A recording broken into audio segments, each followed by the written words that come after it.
ಚಿಕ್ಕಬಳ್ಳಾಪುರ ನಗರದ ಹರ್ಷೋದಯ ಕಲ್ಯಾಣ ಮಂಟಪದಲ್ಲಿ ಭಗತ್ ಸಿಂಗ್ ಚಾರಿಟಬಲ್ ಟ್ರಸ್ಟ್ನಿಂದ ಎಸ್ಸಿ, ಎಸ್ಟಿ, ಎಸ್ಎಸ್ಎಲ್ಸಿ ಹಾಗೂ ದ್ವಿತೀಯ ಪಿಯುಸಿ ಮಕ್ಕಳಿಗೆ ಸ್ಪಂದನ ವಿದ್ಯಾರ್ಥಿ ವೇತನ ವಿತರಣೆ ಮಾಡಿದರು.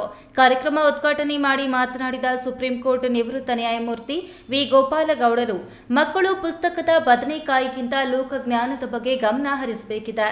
ದೇಶದ ಅನೇಕ ಮೇಧಾವಿಗಳ ಚರಿತ್ರೆ ಓದಿ ಅವರ ಆಲೋಚನೆಗಳನ್ನು ಅಳವಡಿಸಿಕೊಳ್ಳಿ.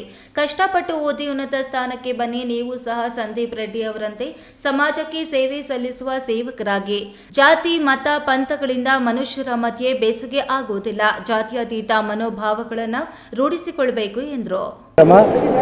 ದೀನದಲಿತರ ಮಕ್ಕಳಿಗೆ ಎಸ್ಎಸ್ಎಲ್ಸಿ ಮತ್ತು ಪ್ರಿ ಯೂನಿವರ್ಸಿಟಿಯಲ್ಲಿ ಹೆಚ್ಚಿನ ಅಂಕಗಳನ್ನು ಪಡೆದು ಉತ್ತೀರ್ಣವಾಗಿರುವುದಕ್ಕೆ ದೀನದಲಿತರ ಮಕ್ಕಳಿಗೆ ಎಸ್ಎಸ್ಎಲ್ಸಿ ಮತ್ತು ಪ್ರಿ ಯೂನಿವರ್ಸಿಟಿಯಲ್ಲಿ ಹೆಚ್ಚಿನ ಅಂಕಗಳನ್ನು ಪಡೆದು ಉತ್ತೀರ್ಣವಾಗಿರುವುದಕ್ಕೆ ಇದು ಇದು ಬಹಳ ಆರ್ಥಿಕವಾಗಿ ಆ ಮಕ್ಕಳಿಗೆ ಮತ್ತು ಆ ಕುಟುಂಬಗಳಿಗೆ ಸಹಾಯ ಆಗ್ತದೆ.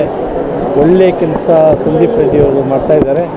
ಅವರಿಗೆ ಆರೋಗ್ಯ, ಆಯಸ್ಸು ಚೆನ್ನಾಗಿ ಇರಲಿ ಅಂತೇಳಿ ನಾವು ಈ ಸಂದರ್ಭದಲ್ಲಿ ಶುಭವನ್ನು ಕೋರ್ತಾ ಇದ್ದೀವಿ. ಜಾತಿ, ಮತ, ಪಂಥಗಳಿಂದ ಮನುಷ್ಯರ ಮಧ್ಯೆ ಬೇಸಿಗೆ ಆಗುವುದಿಲ್ಲ. ಜಾತ್ಯತೀತ ಮನೋಭಾವನೆಗಳನ್ನು ರೂಢಿಸಿಕೊಳ್ಳಬೇಕು ಎಂದರು. ಇನ್ನು ಕಾರ್ಯಕ್ರಮದಲ್ಲಿ ಪಾಲ್ಗೊಂಡು ವಿದ್ಯಾರ್ಥಿ ವೇತನ ಸ್ವೀಕರಿಸಿದ ಎಸ್ಎಸ್ಎಲ್ಸಿ ಟಾಪರ್ಗಳಲ್ಲಿ ಒಬ್ಬರಾದ ಮಂಚನಬಲ್ಲೆ ಪ್ರಣತಿ ರಾಜ್ ಮಾತನಾಡಿ, ಸಂದೀಪ್ ರೆಡ್ಡಿ ಅಣ್ಣ ನೀಡಿದ ಈ ಸಹಾಯ ಸಣ್ಣದಾದರೂ ನಮ್ಮ ಜೀವನದಲ್ಲಿ ನೆನಪಿನಲ್ಲಿ ಉಳಿಯುವಂತಹ ಕೆಲಸ ಮಾಡ್ತಿದ್ದಾರೆ. ಸಾವಿರಾರು ವಿದ್ಯಾರ್ಥಿಗಳ ಪಾಲಿಗೆ ದೇವರಾಗಿರುವ ಸಂದೀಪ್ ಅಣ್ಣಗೆ ಇನ್ನಷ್ಟು ಮತ್ತಷ್ಟು ಜನರಿಗೆ ಸಹಾಯ ಮಾಡುವ ಶಕ್ತಿ ಸಿಗಲಿ ಎಂದು ತಿಳಿಸಿದರು.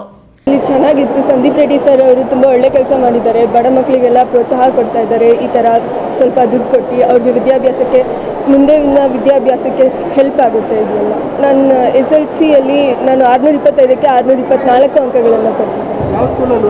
BJS ಉದ್ಯಾನಕೇತನ್ ಮಂಚನಬಲ್ಲೆ ಶಾಲೆಯಲ್ಲಿ ಓದಿದ್ದೆ. ನಮ್ಮ ಅಪ್ಪನ ಹೆಸರು ಗಂಗರಾಜು ಬಿ, ಅವರು ವಕೀಲರು, ಮತ್ತು ನಮ್ಮ ತಾಯಿ ಹೆಸರು ಸರಸ್ವತಮ್ಮ, ಅವರು ಗೌರ್ಮೆಂಟ್ ಹೈಸ್ಕೂಲ್ ಟೀಚರ್. ನಮ್ಮ ಊರಿನ KS ಅಧಿಕಾರಿ ಗೋಪಾಲ್ ಸರ್ ಅಂತ, ಅವರು ಇನ್ಸ್ಪಿರೇಷನ್. ಇನ್ನು ಭಗತ್ ಸಿಂಗ್ ಚಾರಿಟಬಲ್ ಟ್ರಸ್ಟ್ ಅಧ್ಯಕ್ಷ ಸಂದೀಪ್ ರೆಡ್ಡಿ ಮಾತನಾಡಿ, ನಾನು ಯಾಕೆ ದಲಿತ ವಿದ್ಯಾರ್ಥಿಗಳನ್ನೇ ಆಯ್ಕೆ ಮಾಡಿಕೊಂಡೆ ಅಂದ್ರೆ, ನಾನು ಪೆರೇಸಂದ್ರದಲ್ಲಿ ಹುಟ್ಟಿ ಬೆಳೆಯುವಾಗ ನಮ್ಮ ಕುಟುಂಬದೊಂದಿಗೆ ಅಲ್ಲಿನ ದಲಿತ ಕುಟುಂಬಗಳೇ ನಮಗೆ ಹಿಂದೆ ಮುಂದೆ ಸಹಾಯ ಮಾಡಿ ಬೆಳೆಸಿದ್ರು.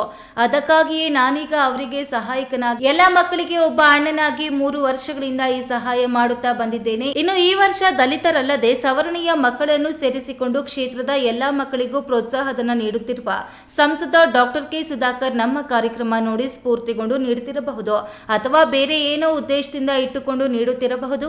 ಒಟ್ಟಿನಲ್ಲಿ ಮಕ್ಕಳೆಲ್ಲರಿಗೂ ಶಿಕ್ಷಣ ಅಭಿವೃದ್ಧಿಗೆ ಸಹಾಯ ಮಾಡೋ ಮನಸ್ಸು ಬಂದಿದೆಯಲ್ಲ, ಅದೇ ಬದಲಾವಣೆ ಎನ್ನಬಹುದು ಎಂದರು. ನಾನು ಆವಾಗಲೇ ಹೇಳಿದಾಗೆ ದಲಿತ ಕುಟುಂಬಗಳು ಹೆಚ್ಚು. ಅವರು ಬಡವರಾಗಿದ್ದರೂ ಸಹ ನಾವೇನು ತುಂಬ ಆಗರ್ಭ ಶ್ರೀಮಂತರೇನಾಗಿರಲಿಲ್ಲ, ಒಂದಷ್ಟು ಜಮೀನುಗಳಿದ್ದಂಥವ್ರು. ಆದರೂ ಸಹ ಊರಲ್ಲಿ ಏನಾದರೂ ಸಣ್ಣ ಪುಟ್ಟ ತೊಂದರೆಗಳಾದಾಗ, ಏನೇ ವಿಷಯ ಇದ್ದಾಗ ನಮ್ಮ ಜೊತೆ ತುಂಬ ಗಟ್ಟಿಯಾಗಿ ನಿಂತ್ಕೊಂಡಂಥವ್ರು.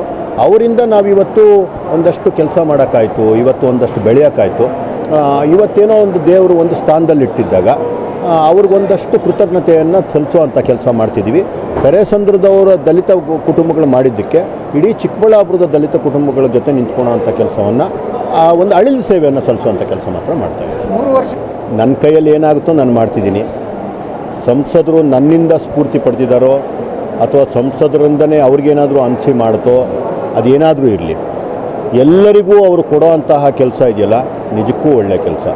ಆ ಕೆಲಸವನ್ನು ಅವರು ಮಾಡಲಿ. ನಾವು ಸಹ ಅದಕ್ಕೆ ಶುಭಾಶಯಗಳನ್ನು ಕೋರ್ತೀವಿ. ಸಮಾಜ ಕಟ್ಟೋದು ಇದೇ ರೀತಿಯೇ, ಯಾರಿಂದನೂ ಯಾರೋ ಸ್ಫೂರ್ತಿ ಆಗೇ ಆಗ್ತಾರೆ. ಕಾರ್ಯಕ್ರಮದ ವೇದಿಕೆಯಲ್ಲಿ ಶಾಶ್ವತ ನೀರಾವರಿ ಹೋರಾಟ ಸಮಿತಿಯ ಅಧ್ಯಕ್ಷ ಆರ್. ಆಂಜನೇಯ ರೆಡ್ಡಿ, ಜನಸೇನಾ ಅಧ್ಯಕ್ಷೆ ಸುಷ್ಮಾ ಶ್ರೀನಿವಾಸ್, ಅಣಕನೂರು ವೆಂಕಟೇಶ್, ಮಂಚೇನಹಳ್ಳಿ ರಿಯಾಜ್, ಸಮತ ಸೈನಿಕ ದಳ ವೆಂಕಟರಮಣಪ್ಪ, ವಾಲ್ಮೀಕಿ ನಾಯಕ ಮೂರ್ತಿ, ಅಡವಿ ಗೊಲ್ಲಾರಹಳ್ಳಿ ಮುನಿರಾಜು ಇತರರು ವೇದಿಕೆಯಲ್ಲಿದ್ದರು. ಕ್ಯಾಮರಾ ಪರ್ಸನ್ ಅಖಿಲ್ ಜೊತೆ KS ನಾರಾಯಣಸ್ವಾಮಿ, ಈ ನ್ಯೂಸ್ ಟಿವಿ, ಚಿಕ್ಕಬಳ್ಳಾಪುರ.